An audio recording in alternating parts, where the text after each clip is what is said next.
Sitting in the back of cars coming like that. Oh, wow.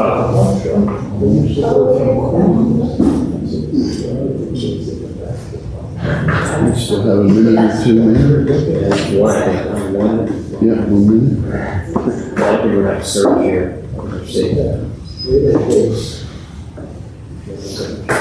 I don't feel it.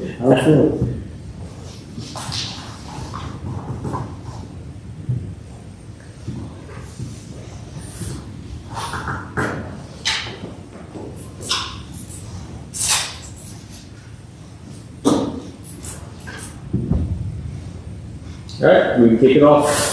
We have all right, so we can start with the Pledge of Allegiance.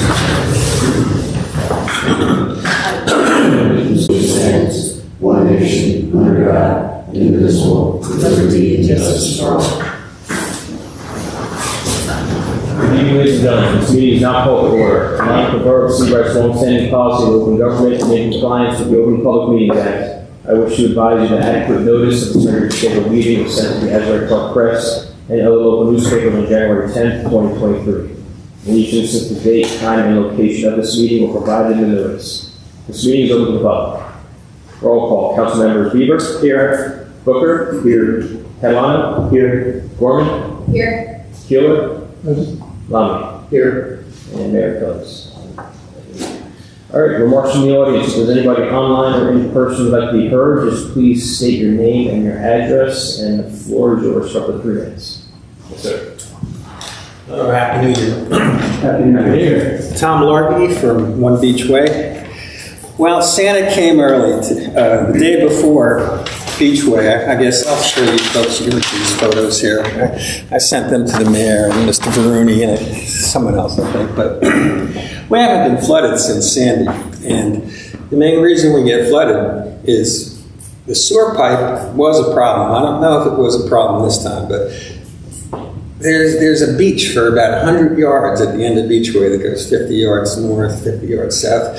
With the right tides and the right winds, the water just comes up.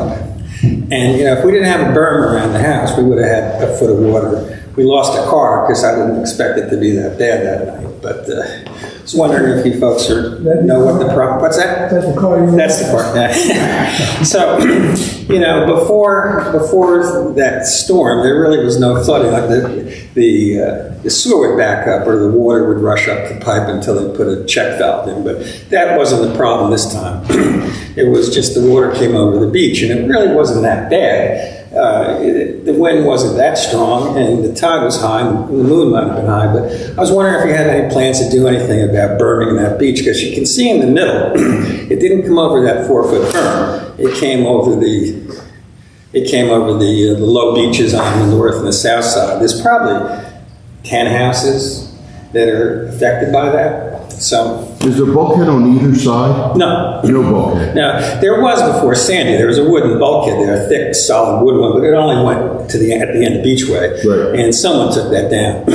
And that would do nothing really anyway if you didn't bulkhead the whole beach. And I think that's the only open beach in Seabright on the river that I'm aware of. And it happens a lot. So, you know, I know living in Seabright, it's like playing Russian roulette with 3 bullets in the gun. And you can't do things about the horrible storms, but minor flooding like this, you probably can. And so I was wondering what your thoughts are. If you haven't. Mayor, we're looking at some resiliency stuff. Councilman Booker got us in touch with a firm that is able to give us some grant money if we can find and locate those areas. I was just in an area on the 600 block today of Ocean Avenue that was the same thing. It's just, there's no bulkheads on the 600 There's a block. beach down there? It's just beach. I'm not aware. Agreed. Just a 3-foot berm, you know, at the high tide mark would stop most of that. You're not going to stop the giant storms, but you can stop a sunny day flooding, what they call it, or this type of. This one was weird. This is the first time since Sandy we had water there, and we've lived there on and off since the late 70s. And I've been flooded too many times to even think about it. I mean, Chief Freeman called me, said everything's good, and then an hour later he called me, said it's not good. So, I don't know. I know there's that the Biden money out there. Have you folks applied for any of that? Part of what the council has done with the work of the Finance Insurance and Grants Committee, which I chair, is to retain a grant writer specifically to help us identify sources of funds and to help us really try to get after these sort of issues that affect the town resilience and safety as far as water is concerned. So trying to find those resources, aggressively so, but your points will make. And some of them come with a lot of strings, and we ran into that years ago when we were looking downtown, because if you get the federal money, they want you to provide public access along the bulkhead, and the residents there was a lot of pushback at that. But even a piles of dirt would have stopped that. I don't know what the legal, I think people own up to the high tide line, so I don't know. I'm sure the Christies next door wouldn't want a pile of dirt in their front yard, but most of that water came through their side, and there's a couple of the old person who was next to us, we're all they had water in their basement too. So I think 2 or 3 feet of solid berm would stop that type of flooding. Yeah, so as Joe said, we used to go to our engineer, Greg, and see if there's any kind of a partial solution like that for you. Because as you know, we focus on the downtown area. That's where we've been putting most of our effort to sort of floods most. Then we also we did look at all the damage in need of repair or replacing bulkheads in town, but this is a bit of a in-between because it's not really a bulkhead. But it is something we look at, and we'll talk to Greg and see what you can review it. I spoke to him. He wouldn't tell me details. He said, you might be pleasantly surprised in a year. There might be something done. But I think just some dirt, would stop that. Even if you blocked off the end of the road, then it would just stay in the people's yards that don't have it. We put 4 feet of dirt around most of the house, and we would have had a foot of water in the basement. So, let me quiz Greg on that. Maybe there is a way to do that without CAFRA permits and all of that other stuff that we need. Okay, thanks. Anyone else like to be heard? Anybody online like to be heard tonight? You know what the date that was? Chief knows. December 23rd. I'll get the date. I'm pretty sure it's the 23rd. It was Friday. It was a Friday. It was Santa came early. Jeff and I were having lunch. It was Friday. But Almost you can also see in those photos, Beachway seems to be a drainage street. So all the water comes down. So, but it's really the river. You got the right tide, you got the right wind. It can be just like that again. Way. Yeah, Jesus. Yeah, thanks for your time. Anyone else like to be heard tonight? Anyone online who wants to speak? Any takers? All right, I guess that It wraps was up. 16. Wraps up our. I think it was right before Christmas. I could be wrong. It was Oh, it's the Christmas. week after. Okay. All right, so we'll move on to our consent agenda. Would anyone like to make a motion to approve this consent agenda? So moved. Second. All right, roll call. Councilmembers Bieber? Yes. Booker? Yes. Catalano? Yes. Gorman? Yes. Giller? And Lyon? Yes. All right, this consent agenda has been approved.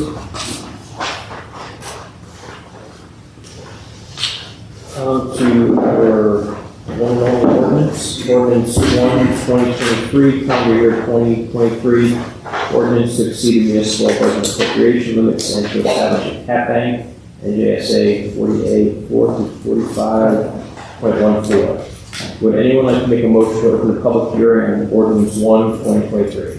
So moved. Second. All right, Councilmember Bieber? Yes. Booker? Yes. Milano? Yes. Gorman? Yes. Giller? Yes. And Lamy? Yes. All right, the public hearing is open. Anybody to speak to ordinance 1/2023? Anybody online? All right, anybody I just wanted to, we've done this every year, so I just wanted to take a minute for the benefit of those present online or on council as to what this is. This is a mechanism that the municipality is given to allow us to establish, it's not really a bank, but it's a theoretical, bank to help us have a cushion within the budget to be able to allocate to projects or proposals or et cetera that are priorities that need to be handled. But because we managed ourselves effectively, this particular mechanism is effective for us because it allows a cushion for as far as a rainy day for us to be able to access in the event that becomes necessary. So that is due to the work of Mike Basson and his team and the finance folks here in the office. So that's what this is. It's customary. If there's no tax increase,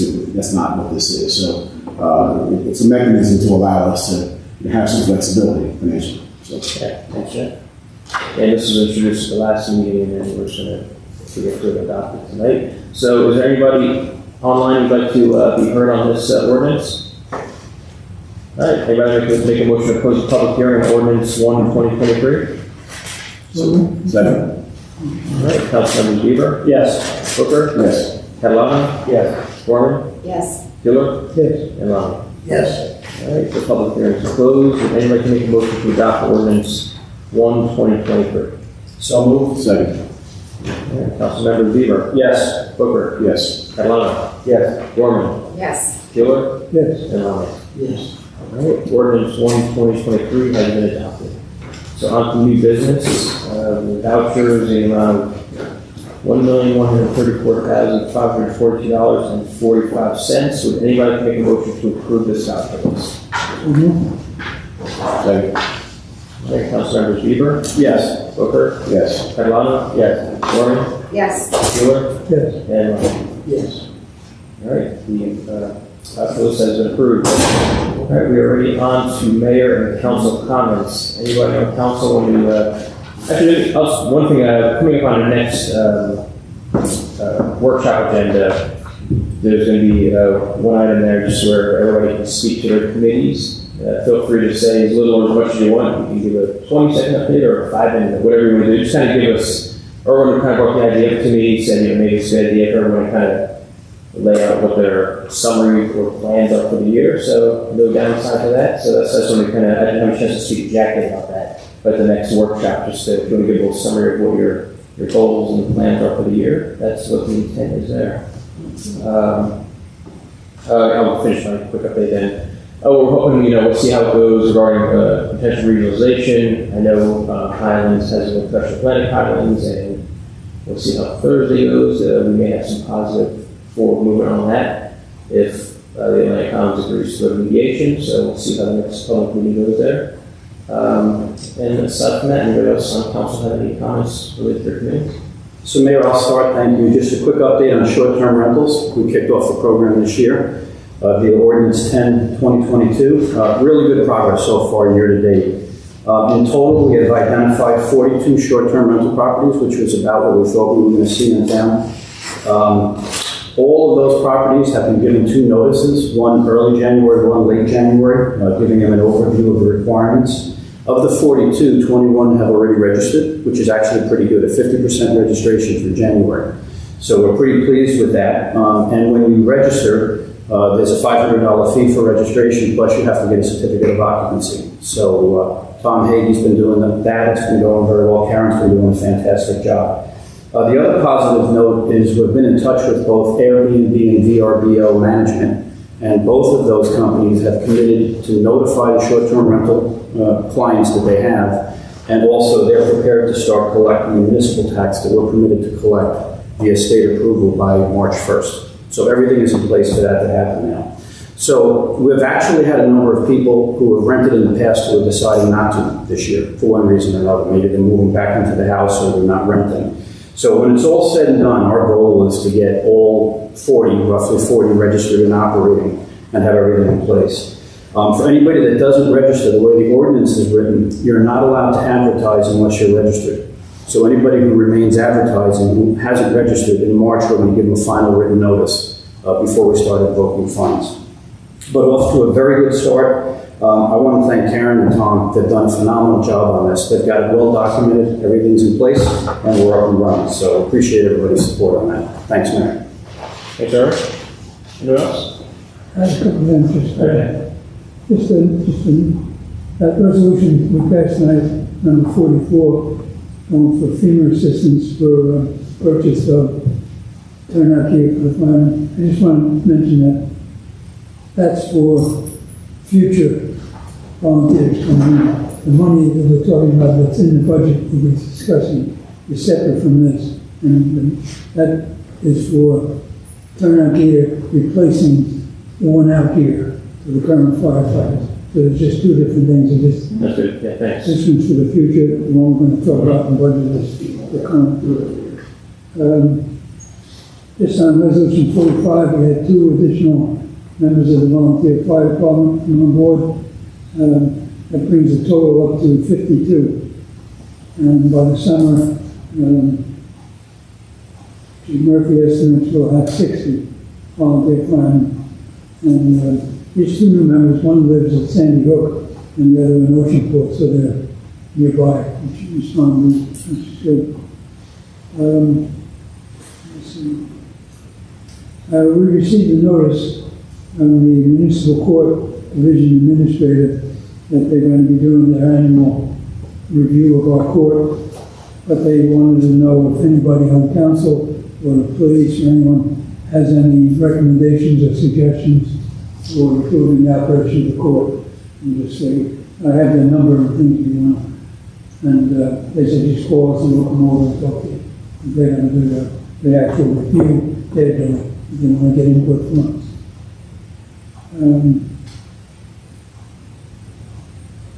The JIF will be conducting a review of municipal insurance in New Jersey, and main thing they want to look forward to the year 2024, what we can expect. And that meeting we're going to have is on 13th of this month, February at 10 o'clock. And you can call in and I'll give you the number on that. Yeah, let me know. Right, but that's just looking forward mainly to 2024, what we can expect with future premiums, etc.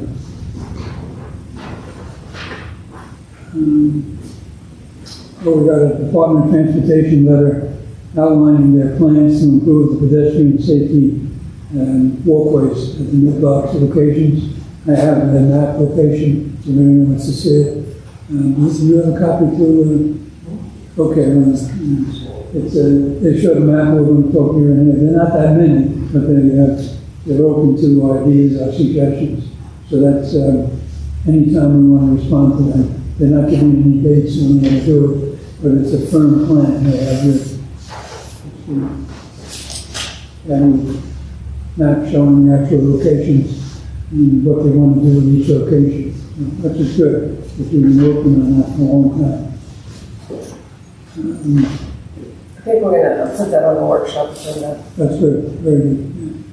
The Mayor mentioned the Henry Hudson Fire District Board vote. It's that. Two other good things. John Langley's been working on this and I've been working on it, and Joe, our administrator. Jersey Central Power Line came in today, and they lifted the low-hanging wires in North Beach. Some of them were down really low, and the heavy cables, they came in, and the chief, and they worked on that too. It was Horizon. So they did a good job on that. And I had gotten a call from a woman who had a close call going over the Rumson Bridge. She was coming into Seabright from Rumson at night, and a large truck was going from Seabright to Rumson. And she said he was halfway in my lane and almost half clear. So I passed on the word to Joe Latour. And I said, I think we need to restripe. And today, Joe Latour got to send them a note. They restriped, put down the solid yellow lines and some white lines. So now it's much clearer at night, especially where the roads are. It's still a congested area, but it's a big improvement. So I want to I'll give Joe a tour. I'll say, Tom, thank you for the quick response. That's all I have. I'm going to say at the workshop, again, with members of the Finance and Insurance Grants Committee, we now have the services of a grant writer, a system and a platform to allow us to be able to identify, using the technology, very specific grants that we are in a good position to be able to get. We're looking forward to utilizing that resource. Joe is going to have department heads have access to it, et cetera. So we're going to learn more of that and move that forward to help us really put some structure around how we approach grant funding. So I think that would be helpful. As far as budget is concerned, in the process, we obviously had our budget meeting, and there'll be more to say on that. As far as what our priorities will be and kind of what our guardrails are and what the overall structure is going to look like. We've had some things happen here in the last few weeks that are going to impact things. We have to be thoughtful about how we're going to provide services and resiliency and protection for the town, but also the stewards of public money. So we'll continue to have that conversation and more to come on that workshop. All right, thanks, Jeff. Yes? Just to mention, I won't cover it at the workshop, but I did an inventory of all the streetlights in the town. Put them in an Excel spreadsheet, and we have about 20 lights right now that are either stuck on during the day or don't come on at night. And work with the chief, and we're trying to figure out how to best facilitate it, not wait till we have a bundle. So we'll look into that and see what we could do, but now we'll have a mapping of if someone says the light, we'll know the number of the light already, just if they give us the cross street, and then we can report it easier. And I'm going to try to figure out a way to work closer with GCP&L on that. And then tomorrow, we're going to meet with Public Works, Joe, and come up with some goals and objectives from the team. And I've taken some views of things I see in town when I walk through. I'm going to ask, whose role is it really? Is it Public Works? Is it somebody else? Try to put some good feet to the ground to make some improvements in that area. What time are you meeting on that? Tomorrow? Yeah. 9:30? 9:30 or 10, yes, right. I wrote out a list of, I'll give it to you. Oh, you have a list of it? Good. Cool. All right, thanks, John. Yeah. Thanks for those together. That's good. That was a walk. On the way back, Well, it's a nice day. it was the other day, it was a warm day, but my body was like, what are you doing? Because I went down all the side streets to the water, up by your house and all. And, there's lights hidden where we don't even know there's lights. Wow, that's serious. Yeah, it was serious. But it was a nice day to walk, and I got like steps in. Yeah. You got like 3 months, 4 months? It was of steps? 13,000 steps. Oh. Okay. Again, we'll bring it up in the workshop, but the main piece, which is going to require me asking everyone here to do some research on their own, is looking to mobily optimize Seabright.org, and then working with different departments just for everyone to kind of like go through and figure out what needs to be updated or what can be taken down, and data analytics I have against it as well that'll help validate where people are going and what people are looking for. That's going to be a piece, and then bringing all communication touch points together to making sure that we're using every vehicle possible to help our residents receive information and make it as easy as possible to bring the information to them. So. Yeah, great. Thanks, Ed. Yeah, I guess it was a successful, I was on the wedding, say, successful soul plunge, right, Chief? You were there? I mean, a polar plunge? It was our 17th or 18th year doing it. So this town was packed, every business benefited, they packed every single restaurant afterwards. It's a great crowd, it's all kids, and it was packed, that's all. Yeah, I made it back to the, I guess, whatever they had the after party over at Ocean House. There were everybody was at the party, but it was a good crowd, and the day was pretty nice, and it worked out. Yeah, and safe and fun. Good times. And fun. All right, I think that's pretty much a wrap. We don't have an executive session, so Mayor. I had one thing I'd like to discuss, so we can get an executive for 2 minutes. All right, so then, well, we want to adjourn till afterwards, but as always, we're not going to take any action afterwards, so you're free to come back, but there's nothing